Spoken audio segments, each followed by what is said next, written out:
They have done this more times than they can remember, burying the dead in mass graves with the little dignity that there is left.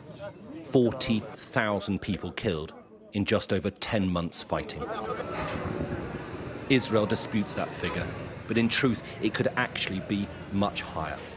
How many bodies are lying undiscovered under the vast piles of rubble that Gaza has now become?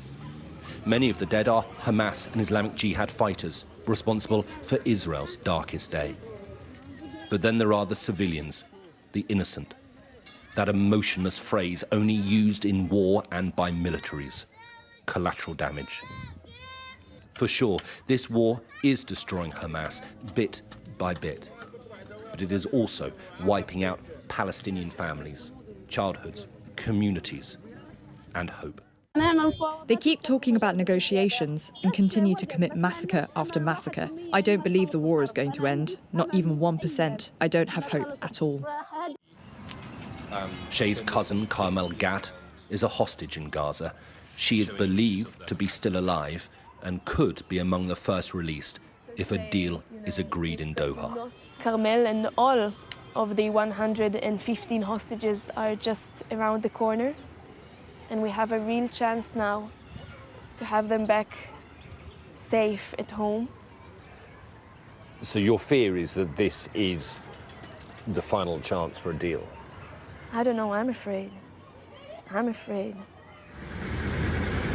One of the sticking points to a deal could be who controls the Philadelphia corridor, the border between Gaza and Egypt. Israeli troops currently occupy it, and Benjamin Netanyahu wants them to remain there to prevent Hamas smuggling weapons back into Gaza. But Hamas is demanding that the IDF withdraw. Let's be clear, even if reports from Doha today or tomorrow come back and say we've had a quote unquote breakthrough, we're talking here weeks of negotiations over the process and the modalities of how to work out the implementation. In Tel Aviv tonight, thousands gathered to put pressure on the Israeli government. They don't have much faith in Netanyahu, but believe that this is the best hope they've had for a long time, and perhaps the last chance to agree a deal. The ceasefire talks are expected to last a few days. This time does feel a bit different, but the outcome, an agreement between two leaders, bitter enemies, fighting for their own futures, might still prove impossible.